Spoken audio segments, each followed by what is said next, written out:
Inner Voice. A heartfelt chat with Dr. Foojan. Well, hello everyone, Dr. Foojan Zeine, and hello to Sean in studio, and a big hello to all of you. This is a show about what matters most in our life, our mind, thoughts, feelings, actions, relationships, and our fulfillment in this beautiful journey of life.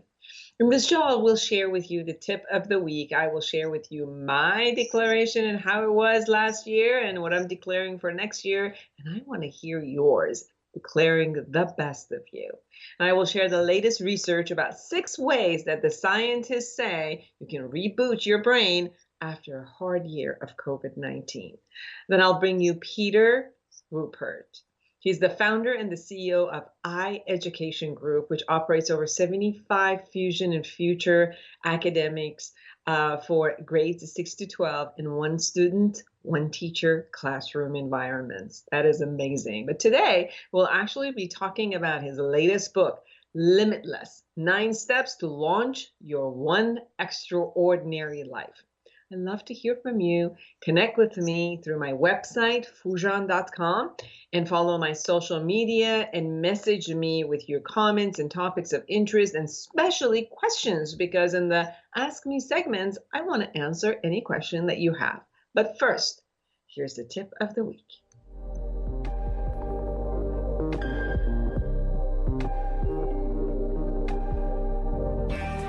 Have you ever wished you could just wake up one day, reach across your nightstand, and hit the life reset button? Let's face it, the struggles and frustrations of everyday life leave millions of women and men around the globe yearning for a new way. And the new way is right here in Life Reset, the awareness integration path to create the life you want, by Dr. Foojan Zeine. You can get it now at foojan.com or amazon.com.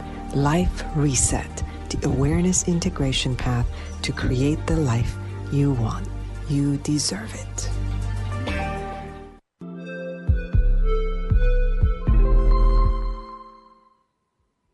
Well, here's the tip of the week. I wish you had an amazing year ahead, filled with love and joy. A year in which you experienced life fully. Let me share with you how the year went for me. Each year I create a vision for myself to commit to and attain. I've committed towards being authentic, transparent, connected, happy, joyous, and passionate, loving and accepting, and forgiving and expressive, and most of all, to be on integrity. I've kept up this way of being most of the hours and most of the days, and at times when I wasn't all 100% there. I shifted back to my commitments as quickly as possible that after I caught myself, right?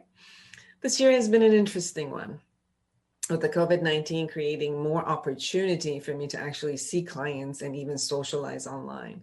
Although it's different when I don't sit beside another person to feel their presence, I had to gain the expertise to be fully present with each and every one via Zoom or FaceTime. I decided to close my Beverly Hills office and just be in the Orange County and only have my office in San Clemente, and mostly see clients online. So it's interesting. I miss being in people's presence, and yet truly enjoy the comfort of my home while I see people online. The lack of the traffic from my bedroom to the kitchen to my home office is delightful. The ability to hop to the kitchen for a snack during the day and chat with my husband during my break is a blessing. I used to be known for never being home and did not know how this staying at home norm would turn out to be. Surprisingly, I really enjoy being and working from home, and don't have the old need or the desire to always be out anymore. My connection with my clients stayed in the same, and even at times appreciated each other more. It appeared to me that connecting from home for both my clients and I made the professional relationship a little bit warmer. I acknowledge that for some, it just didn't work, and they needed to come to the office, and sitting in the office with masks and then which did not allow us to see each other's facial expression. It was a bit of an inconvenience, but yet, a responsible way of being together. And so far has saved me from getting COVID, or my clients from getting COVID. So there were many losses, and I had to grieve many normal ways of being and acting. I really had to grieve the ability to go to restaurants and get entertained and go on trips and having the, friends over or going to friends' houses. And there was a lot of loss, although there was a lot of gain, but, there was a lot of loss also. So overall, I went through the transition smoothly. And I know that with a lot of the people who are around me, were trying very hard to kind of like adjust to what it was and try to figure it out. And it's no longer a short-term concept. It's already been 10 to 11 months, and we don't even know how long it's going to take and how long it's going to be. So the notion of both my husband and I working from home and being at the same location for 24 hours was very new. He used to travel a lot, and I used to work 12 hours a day at my office. So we made it actually possible, and we actually made us closer. Previously, we both needed lots of space and not to kind of like suffocate each other, and yet found ways to give each other room to breathe while we enjoy knowing that the other one is in the close vicinity, and then connect multiple times during the day. I think that probably is the key to finding ourselves being closer to each other. My promise was to fall in love every day, and guess what? I accomplished that promise. I created falling in love every day. And I think that I really like this, and might experience separation anxiety if all goes back. We have to go back to the previous ways. We welcomed an addition of our family, and, a little Pomeranian, little cutie who just brought a lot of ultimate love and joy. I finished the Awareness Integration Therapy book, which is a manual for therapists and coaches to be able to do the model for their clients. They're going to be published. And then with two amazing colleagues, we are almost finishing the Intentional Parenting book, which will be published in May 2021. I have about 7 weekly shows, radio and television shows in Farsi, and 2 in English, in live podcasts and live Instagrams. And I'm very thankful. I feel blessed, and for everyone who has been here, who has been part of my life, who has supported me, or have then allowed me to be their support. I learned more than anything to be flexible with life as it brings surprises every day, and to continue with what I believe in, no matter what the circumstances are. So I'm ready for more in 2021, and I hope you are.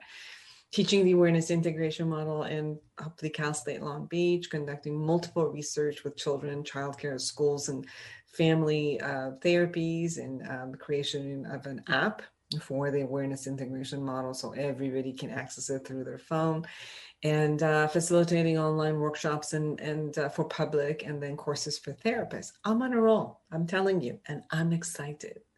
So now let's talk about you. How about you? I want you to look at how was your last year. What did you learn about yourself? What was the toughest time that you had to endure?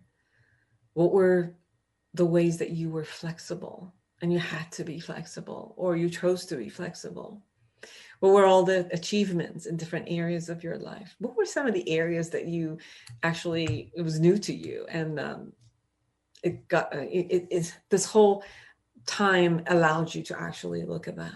What were your losses, and how did you handle your loss? What are your commitment to create next week, next year, next month? And how do you commit to be? And who do you commit to be? So write down your declaration and live them. Be the one that you have always dreamed of being, and wishing you to be and act the best of you effortlessly, and inspire the best of everyone around you.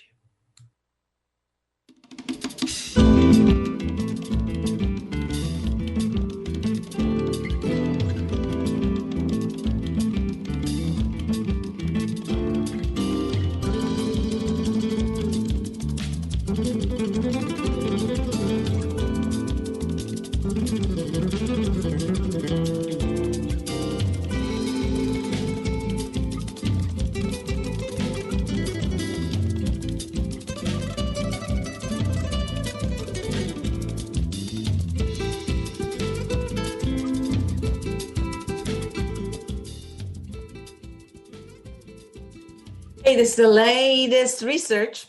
6 ways to reboot your brain after a hard year of COVID-19. Neuroscientists present 6 scientifically proven ways to help improve brain and mental health, presented in The Conversation and neurosciencenews.com. There's no doubt that 2020 was difficult for everyone and tragic for many.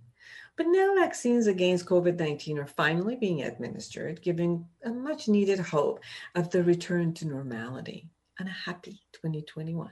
However, months of anxiety and grief and loneliness can easily create a spiral of negativity that is hard to break out of.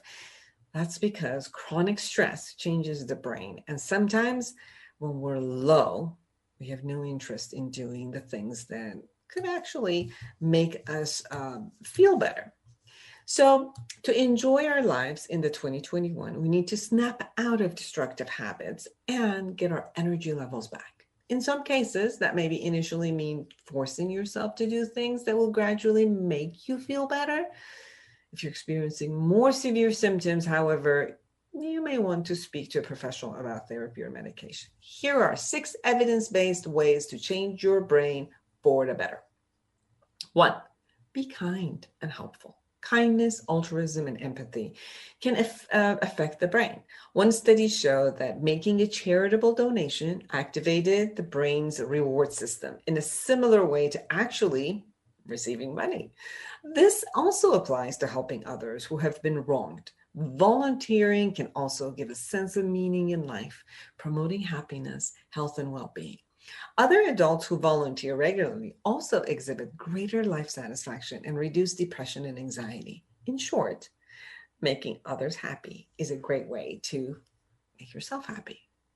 2, exercise. Exercise has been linked with both better physical and mental health, including improved cardiovascular health and reduced depression. In childhood, exercise is associated with better school performance, while it promotes better cognition and job performance in young adults. In older adults, exercise maintains cognitive performance and provides resilience against neurodegenerative disorders such as dementia. What's more, studies have shown that individuals with higher level of fitness have increased brain volume, which is associated with better cognitive performance in older adults. People who exercise also live longer. One of the very best things that you could do to reboot your brain is, in fact, to go out and get some fresh air during a brisk walk, run or cycling session. To make sure to pick something you actually enjoy to ensure to keep doing it over and over again. So 3, eat well. Nutrition can substantially influence the development of health and brain structure and function. It provides the proper building blocks for the brain to create and maintain connections, which is critical for improved cognition and academic performance. Previous evidence has shown that long-term lack of nutrients can lead to structural and functional damage to the brain, while a good quality diet is related to a larger brain volume.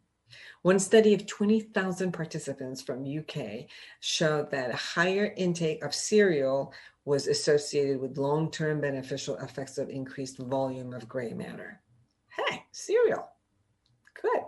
A key component of central nervous system, which is linked to improved cognition. However, diets rich in sugar, saturated fats, or calories can damage neural function. They can also reduce the brain's ability to make new neural connections, which negatively affect cognition. Therefore, whatever your age, remember to eat a well-balanced diet, including fruits, vegetables, and cereal. 4, keep socially connected. Loneliness and social isolation is prevalent across all ages, genders, and cultures.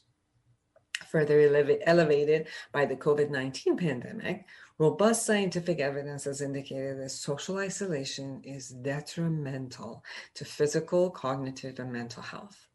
One recent study showed that there were negative effects of COVID-19 isolation on emotional cognition, but that this effect was smaller in those that stayed connected with others during lockdown. Developing social connections and alleviating loneliness is also associated with decreased risk of mortality as well as range of illness. So therefore, Loneliness and social isolation are increasingly recognized as critical public health issues, which require effective interventions and social interaction, is associated with positive feelings and increased activation in the brain's reward system. So in 2021, be sure to keep up with family and friends, but also expand your horizon and make some new connections.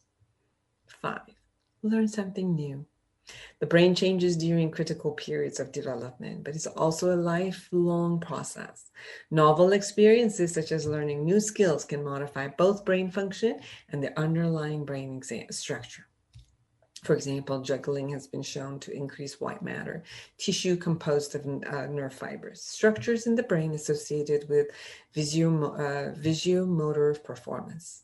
Similarly, musicians have been shown to have increased gray matter in the parts of the brain that process auditory information. Learning a new language also change the structure of human brain. So a larger view of the literature suggests that mentally stimulating leisure activities increase brain reserve, which can instill resilience and be protective of cognitive decline in older adults, be it chess or cognitive games. And the 6th one, and the most important one, sleep properly. Sleep is an essential component of human life, yet many people do not understand the relationship between good brain health and the process of sleeping. During sleep, the brain reorganizes and recharges itself and removes toxic waste byproducts, which helps to maintain normal brain functioning. Sleep is very important for transforming experiences into our long-term memory, maintaining cognitive and emotional function, and reducing mental fatigue. Studies of sleep deprivation have demonstrated deficits in memory and attention, as well as changes in the reward system, which often disrupts emotional functioning. Sleep also exerts a strong regulatory influence on the immune system. If you have the optimal quantity and quality of sleep, you will find that you have more energy, better well-being, and are able to develop your creativity and thinking. So happy new year, and let's make the most of ourselves in 2021 and help others do the same.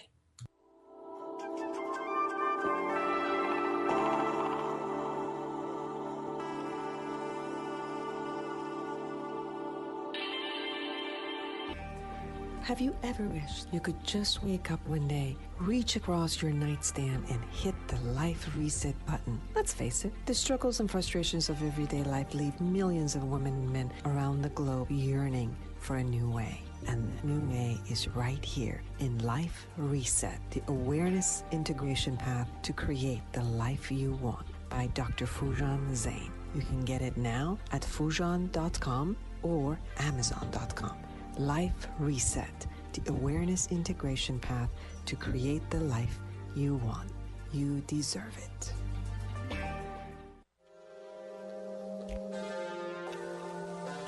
Well, hello, everyone. Welcome back. I'm Dr. Foojan Zeine, and I am excited to have Peter Ruppert with me. He's the founder and the CEO of iEducation Group, which operates over 75 fusion and future academies for grades 6 to 12 in one student, one teacher classroom environment. Isn't that amazing? A 20-year veteran of the education industry, he's opened over 100 schools and acquired more than 25 others. He's been the president and the CEO of organizations in the private school, charter school, and early education industries, and sat on his local public school board for 5 years. Today, we're going to actually talk about his new book, Limitless, 9 Steps to Launch Your One Extraordinary Life. Yes, your one extraordinary life. Welcome to the show. Thank you, Doctor. Great to be here. Thanks for having me on.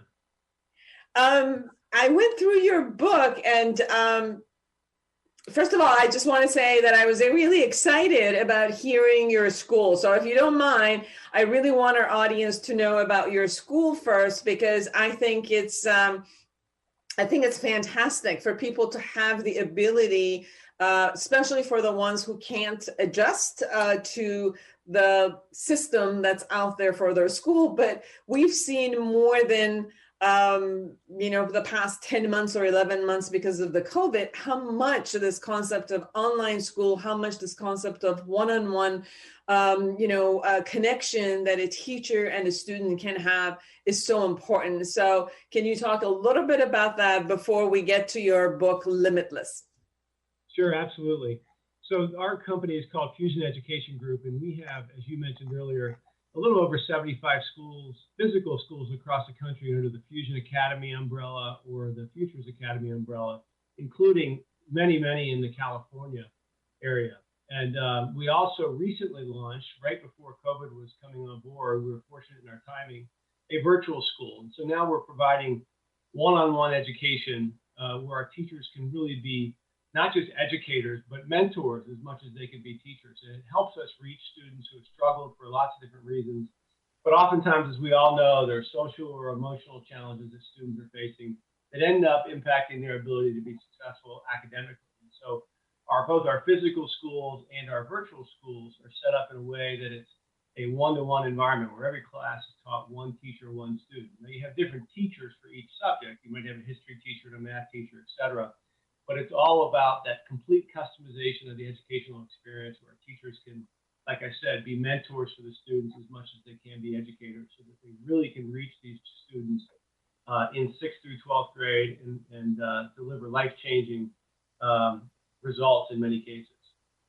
Absolutely, because right now we see a lot of the kids were having issues dropping out from the high school. So it seems like your model of the school system really entices them to kind of keep at it, move forward, and create their own version of their own success out of this versus going into a system that they might not necessarily be successful.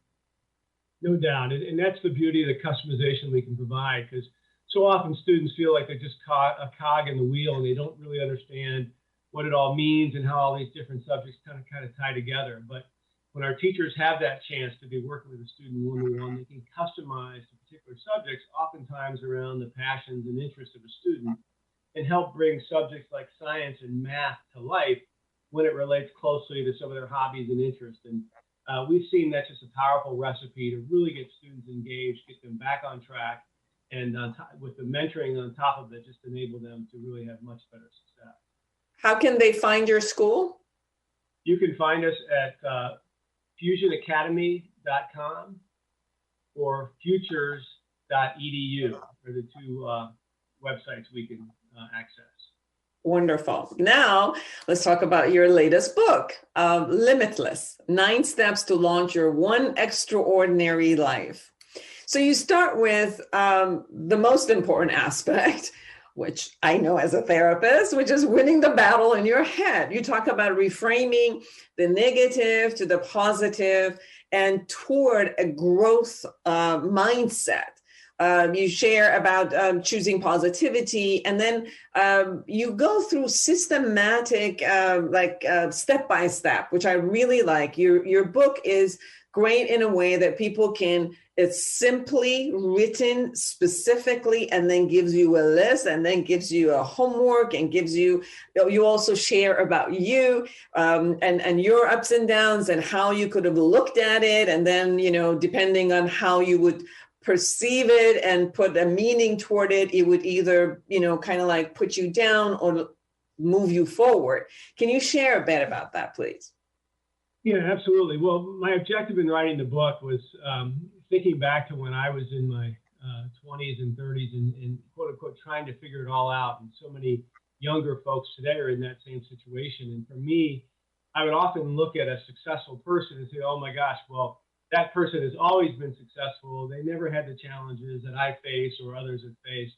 And that's why they sit in that chair. But as I researched successful people for my own benefit early on, I started to realize these common themes that seem to coincide with each one of these successful people I was studying. And so I tried to then take that, I used it as a inspirational piece for me where I jotted down these 9 steps and put it in my briefcase and used it as a constant reminder in my career as I charged ahead to try and get to the next level of success. And that so benefited me. I then printed it out and called it Traits of a Champion and stuck it on my kid's bathroom mirror when they got into middle school, and thinking that they'd much rather read it than hear it from their old man. And it was helpful for them as well. And I've got so many encouraging comments from folks to turn it into a book. And that began the process years ago. But the whole idea was there's enough 350-page self-help books out there. I wanted to make it crisp. I wanted to make it powerful. I wanted to bring stories to life. And I wanted to create a lot more places that people can go to get more research from the true experts on each one of these steps. And all in all, it's less than 150 pages, but yet hard hitting. And it's a document that people can refer back to time and time again as they get stuck or as they're trying to figure out their own path. Absolutely. It certainly is crisp and it's to the point. It's lean, but it's got good protein. Like that's what it is. It's lean, but and really has high level of nutrition in it. We talk about choosing positivity, listing positive thoughts, learning the art of reframing, and you even bring examples of that.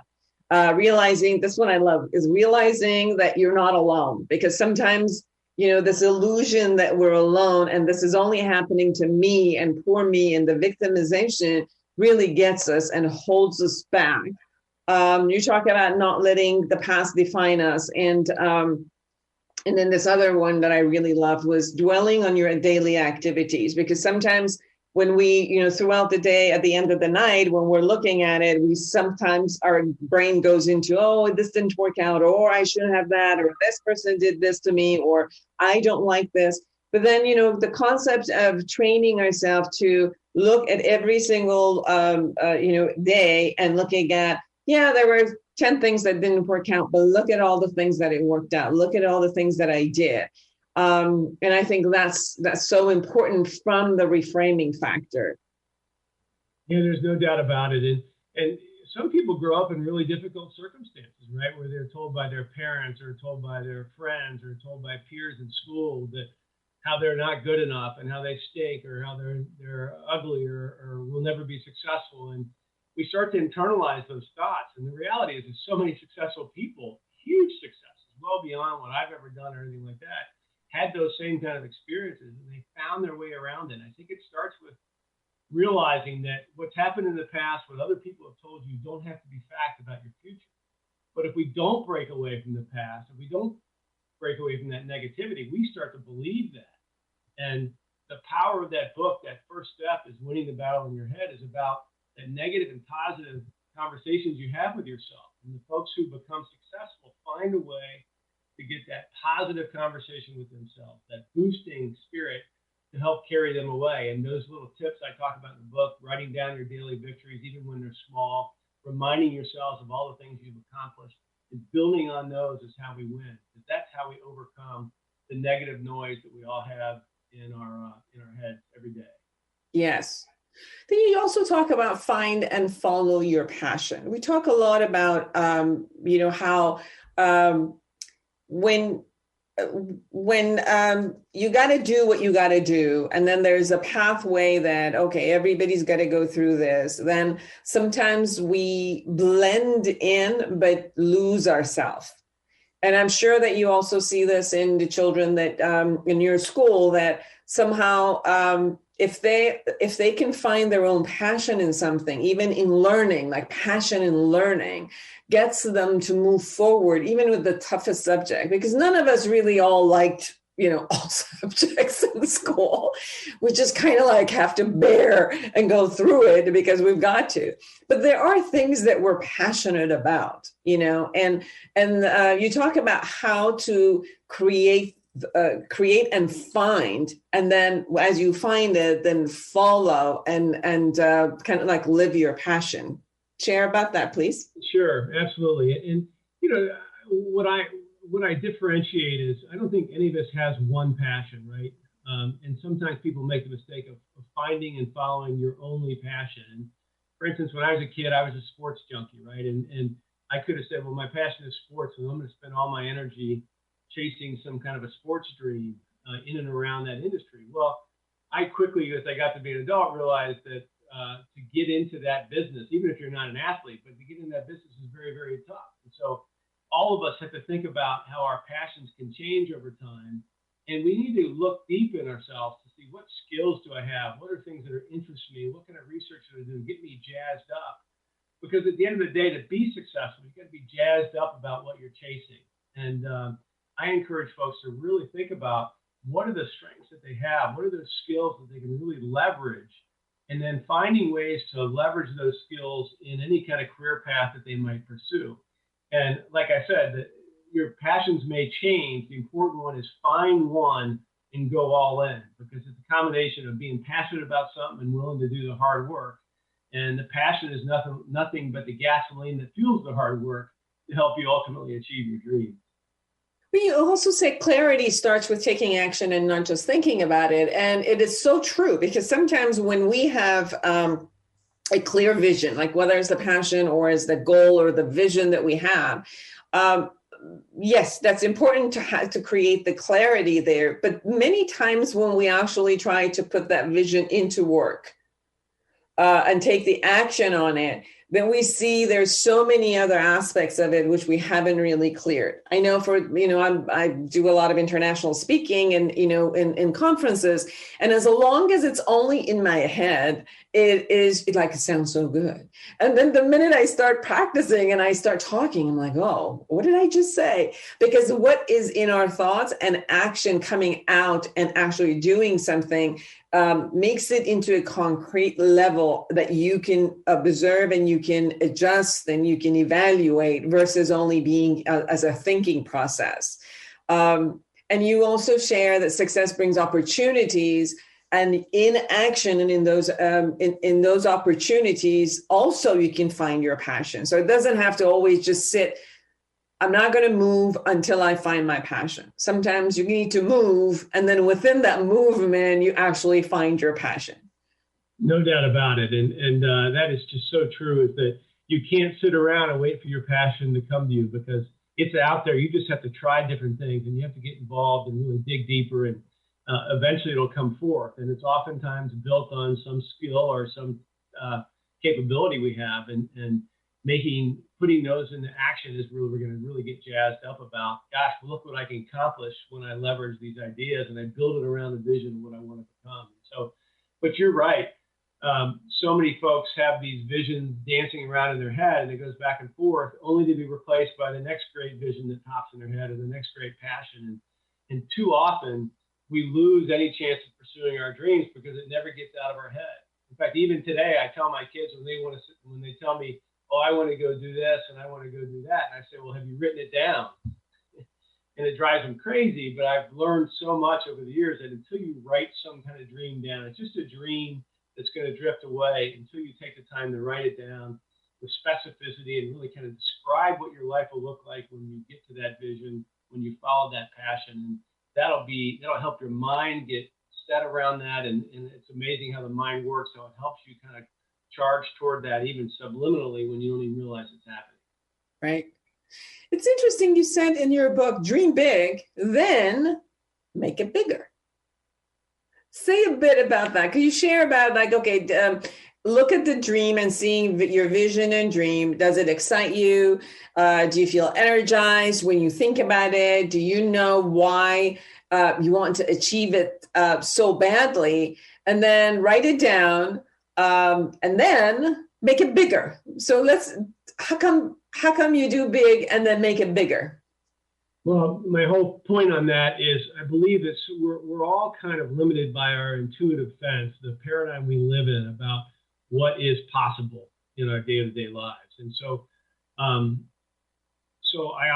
challenge people, and I challenge you in the book, is that what we think about is big today might be a step up, might be a major movement forward, but is it really as much as we have the capabilities to do? And we all underestimate our capabilities of what we can possibly do on this earth. We all have different, unique, but equally powerful gifts that we were born with. And so I encourage folks to get past that intuitive fence, if you will, that limits our thinking and our possibilities around what we've been told we can do, what others think are our capabilities, and break through to that. Because those folks who have created amazing successes in any walk of life have found a way to break away from that intuitive fence that held them back. And so that's why dream big, but you could be so much bigger and you can do so much more than you ever think you can. And so make it bigger and break outside, go outside the realm of what you think is a possibility today. Because in our lives, we have not just 5 or 10, but we have 15, 20, 25 years, depending on how old we are, to really accomplish amazing things. But if we limit our thinking, our lives are going to be very similar in 5 or 10 or 15 years than they are today, because we didn't break through that intuitive fence of what the real possibilities for the amazing skill sets we've been blessed with. And what is, can you share a little bit about your way of doing this in your own life, where you had dreamed big, but then you really looked at dreaming bigger than possibility, that was possible?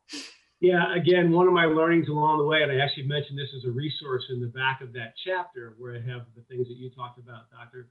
And I saw a video about 25 years ago about the power of vision. And it's by a gentleman by the name of Joel Barker. If you ever get your hands on that video, you can hear about it. And in that, for the first time in my life, I realized about how important it is and how powerful it is when we start thinking. But he talked about several different companies and several different people who created this vision that was much bigger than wherever they were. And a great example was the Toyota Motor Company. Well, we now know that as one of the biggest, if not the biggest, auto manufacturer in the world. But back in the late 40s, early 50s, when Toyota was just kind of coming out of World War II and just kind of restarting, they said a big statement that says, we're going to be not just the best automaker in the world someday, but the biggest. And at that time, it was just a tiny little Japanese company with bad quality and everything else. And we all know what's happened to that over the years, but classic example. And for me, in my own personal experiences, when we started this business, when I raised the money, the capital to start what is today Foojan Education Group 15 years ago, shortly after we started, we didn't have any schools. We were trying to find different partnerships with schools that we could create and eventually replicate. And so we put a big sign on our front door in our lobby that says, our vision is to someday have more than 100 schools across the country. Well, at that time, people would kind of come in and smirk because there's only 2 or 3 of us in our office, and say, kind of laugh under their breath about, what are you thinking? Well, today we're close to 80, and there's no doubt in my mind we'll someday go past the 100 school mark. So in retrospect, it looks easy, but when you're starting something out, if I had just said, hey, we want to be successful or get a couple of schools, I'm sure there's no doubt we'd be at 2 or 3 schools today and we'd be successful. But that idea of setting that big vision and and talking about it and writing it down and seeing it every day, it's just so powerful, not just for organizations, but more importantly for us as individuals.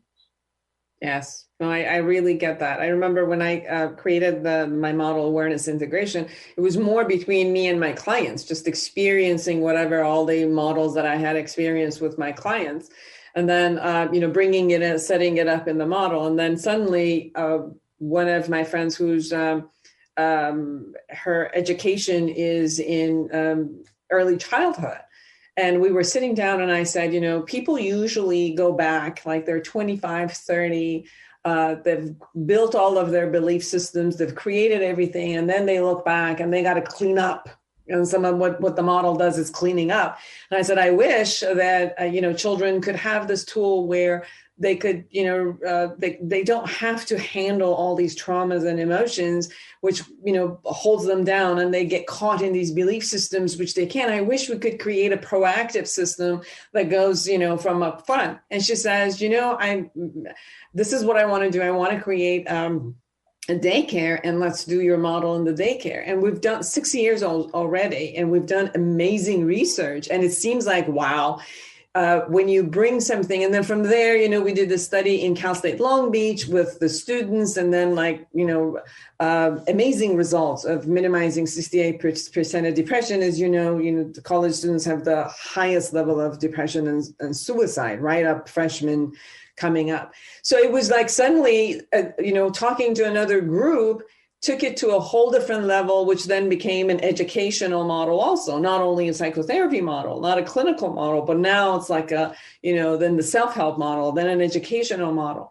So part of what you were saying about dream bigger than what is like you have this idea and then suddenly it just like, oh, can 7.5 billion people have access to this So there's, unique tool just to be able to do that. And then in your book, you say, share your vision with those you trust. And this is something that has happened overly and overly with me, where when it's in my mind, it can only land so far because of my own, limitations. And then when I have shared it, with different people who come up, with a different aspect of it, suddenly it just moves to a whole different layer.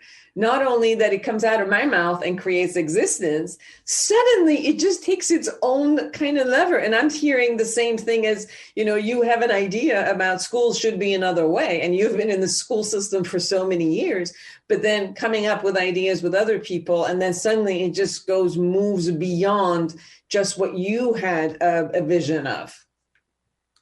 So true. And telling other people about it is oftentimes the first step, because that's when you're totally committed, right? When you're willing to share your dreams or your vision with someone else, that's that first step of saying I'm in, right? Because it's easy to kind of hide behind. It's easy to let it slip away. When it's just in our mind, it's only ourselves who know about it.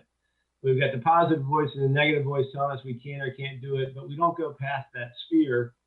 It won't happen. I'll just bet time and time again, it just won't happen. But when we write it down, when we talk to other people about it, and we try and get champions, another part of my book, and we try and get partners who can help support us along the way and join us in our crusade or whatever it is to achieve our dreams, that's when it really takes off. And I think you're absolutely right that until you're willing to talk about it, it just bounces around and will rarely materialize. Yeah. A whole chapter is set up for failure. And it's even called Fail Often, and to have the courage to fail. And it's important, it seems like what I've learned is to bring the concept of failure as a part of the growth versus constantly having an avoidance of it. Because if we're afraid of it and we're putting it in a space of avoiding it, then when it shows up, even if in a small scale or a large scale, it really shocks us. But if we, instead of creation of like fail proof, which I don't think it ever happens, but more like expect on certain areas that you're going to fail, and you could create this opportunity to move from it. Can you share a bit about your view of this section of your book? Yeah, absolutely. Fail often, and it's often in specifically because of that learning that I've had over the years is that everyone, typically in our society, too often we think about failure as a negative, right? And so what happens if we are afraid to fail? We certainly limit our intuitive defense, our possibilities, in that I'm going to play it safe. I'm going to not take risks.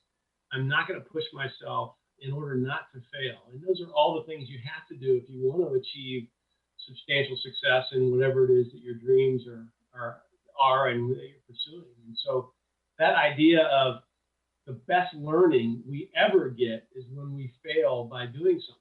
And hopefully we're smart about our failures. We're not just randomly doing dumb things to ensure we're going to fail, but it's that idea of pushing the limits in any endeavor is going to, if we are indeed pushing the limits, and inevitably we're going to stumble, we're going to fall. And the important thing is getting back up and learning from it, and then course correcting, et cetera, to make sure we do it. But show me a person who hasn't failed. I'll show you a person who's never really grown and never really been able to achieve their real dreams. Because they're hiding behind the fact that, oh, aren't I perfect? Well, you're really perfect in doing things in your life that you're currently living and a part of. Yes, and you share that being courageous to move out of your comfort zone, because if you're not failing, it might appear that you're playing small. So if you ever wanted to play big, and you said dream big and even bigger, if you were going to play big, you could not face the failure at one point in the system and then learning and moving forward with it. And I think the expectation of I'm going to start a vision and then, from here on, it's just going to go this way all the time. It's a fantasy. So thinking that I'm going to start and then, I'm going to go here and then, go down and then again, and each phase has to be a different learning. Like I remember having different practices or different businesses, and I had a large clinic, and it was more like, okay, there's a mindset of starting something, and then there's a mindset that goes from like a startup mom and pop business to the next level. And if I did, it's almost like I had to find myself to the edge and then fail at it, and then know that I had to learn new skills. I either had to let it go or create a new skill at that moment. So I can look at it as a failure, or it was like, okay, it was success until it met the wall of that phase.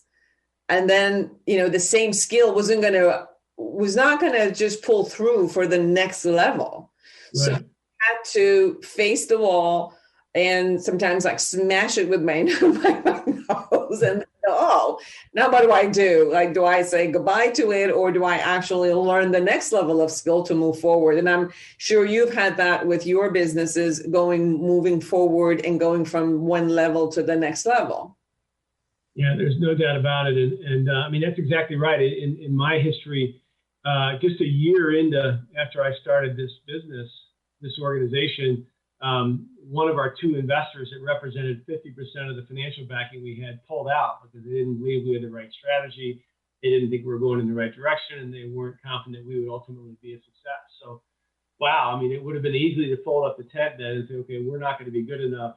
Let's just pass on this and do something else. But yeah, we saw that as part of the journey. And I think that's another thing that people forget, is that we see someone who's been hugely successful with all the different things that you've done.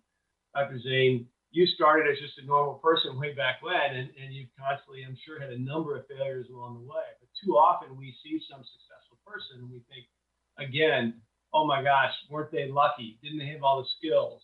And we think, and then when we start to peel back the onion on their life or their career or whatever it is, we realize oftentimes the amazingly challenging upbringing they had, or the negative family environment, or the tough school environment they had with peers, or all the business challenges or organizational challenges as they climbed the mountain to success. And certainly what they had was lots of failures, sometimes even huge failures.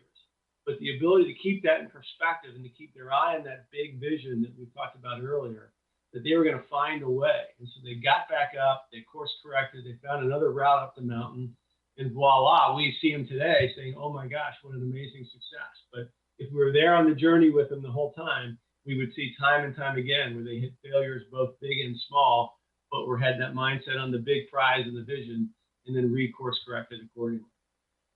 And what was your mindset? Because again, going back to your book, and I want to hear from you about the part of your own courageousness. You say practice courageousness and know your value, and then surround yourself with courageous people, and be kind of like accountable to yourself. So and I'm sure, as 2021 is coming up, now we're here with the beginning week, and people are setting up goals and all of that. They might also look at 2020, which could have been a year of hardship for many people, and that they would have to kind of like get the energy to get up again and say, okay, we're going to have a new future. It's a new year. I'm going to create new. What kind of a mindset do you suggest? And you went through an experience to, okay, I fail. I have all these obstacles in front of me. And now, how do I get up? How do I create that courage inside of me to get up and move forward? Yeah, great question. And the courage piece is so important, because if we're not willing to make those changes, if we're not willing to do those things we've already talked about, then tomorrow is going to look a lot like yesterday did. And I think that courage is when we think about, okay, if we want to change our life, chances are we need to change our friends, we need to change our peer group, we need to think about a new job or a new career. And that's all big change. And most people say, oh, I want to change my life, but I don't want to do the work or make some of these difficult changes. And I've read a number of times, and I'm sure you have too, but you're the average. They say that the adage is you're the average of the 10 people you spend the most time with. And sometimes our friend groups are not people to hold us up and promote us and help us achieve our dreams. They're more apt to hold you back. And sometimes we have to go find new friends and new peer groups and seek champions who are going to help boost us versus pull us back. And a lot of times breaking free from what we've always done, and it requires that kind of courage to say, I'm going to be willing to break away from my past to go do new things, or to find new friends, or to go find a mentor or champion who I can trust, who's going to help me along the way and help me get back up when I fall. Because otherwise, like I said, we end up kind of repeating the past, and we end up living the same life we've lived to date, and our dreams kind of dissipate. Yes. You also share a very good point, which is never to give up, but know when to pivot. It's like you can hold the space and constantly move at it, grow and learn and all of that. But there's also a place in us which at one point we know when to quit and take our energy and move it somewhere else. Yeah, great point, and so true. I mean, the never ever give up is an important part of this, right? Because if we're not willing to fail, if we're not willing to be challenged and not willing to say, okay, I'm going to get back up, but we can't keep blindly making the same mistakes. We can't keep chasing after that same dream if we find out that we're hitting too many hitting too many blocks or challenges along the way. So that idea of never giving up, but being willing to course correct is really important, because there's not only one way to achieve our dreams. And sometimes we have to fine tune, learn from our mistakes, learn from our failures, but not keep making the same failures over and over, but instead find a different way, learn from the mistakes we've made, put them to work to find another route to get to what we ultimately want to become. In 1 minute, if there's anything we haven't touched upon in your book, in your own experiences that you really want our listeners and viewers to know, what would that be? Well, I think we touched on a few of those. The importance about winning the battle in your head and really focusing on all the positive things that are happening in your life and all the positive attributes you have. We talked a lot about that big vision and then make it bigger, setting those big dreams and then making them bigger. But I think the thing we haven't touched much on today, which is really finding a champion or champions. I've been blessed with a couple of champions who are older that had kind of I admired, who I reached out to and said, hey, here's what I'm dreaming of doing. Here's my vision. I don't know how to get there. Would you be willing to help and kind of be a mentor or a partner or a champion for me in my quest? And almost always folks are willing to help in any way they can when someone's looking for a little aid or assistance. And it can also be a different peer group. I've been in this organization called Young Presidents Organization for a long time. And the group I meet with once every month or two have been fantastic champions for me to help me bounce ideas off, to help pick me up when I've been struggling, to encourage me. It's hard to do it alone. And so that's why that idea of finding champions at chapter 4, I believe, is so important, because if you're going to go achieve your dreams and make your vision come to life, it's important to have partners with it. Otherwise, it's a lonely endeavor. And I just encourage folks to be thinking about those champions as well. That is so important, because I think that each one of us are maybe great at one thing, but in order to succeed in a vision or a business or an aspiration, when you have and you're trying to play big, you're not going to be great at everything. And I think to create those champions and bring people around and ask questions and even, partner up with people who know the other aspects of this. And you can bring your piece into it and then, collect let's say the jewel of the wisdom and experience of so many people who can bring something and take it to another level, where with just, my background or my experience could only go to one level, but as it adds to everything else of the jewels that other people have, then suddenly the concept you said, dream big, but then make it bigger, it can really go to the next level for you. Yeah, there's no doubt. It took me a while to realize that. I was 10 or 12 or 15 years into my career thinking I knew it all. I had the answers. And it wasn't until I had some major roadblocks and some failures that I realized, you know what, you don't know it all. And it's good to surround yourself with champions and others who can help you. Just so important. Yes. Well, everyone, please go. Another part of your end of your book, it says go read. And I'm letting all of you know, go read. Limitless, 9 steps to launch your one extraordinary life. Peter Ruppert, thank you so much for joining me. And you can go to peterruppert.com to learn more about Peter Ruppert and Limitless. Thank you so much for joining me. Thank you so much. And just to remind you, to your watchers, it's peteruppert.com, not Peter Ruppert. So peteruppert.com, you can find all kinds of information about the book, etc. But Dr. Zeine, thank you so much, and appreciate all you do for so many people. Keep up your great work. Thank you. And for all of you who are out there, Happy New Year. Create an amazing life for yourself and everyone around you. And until next week, bye-bye.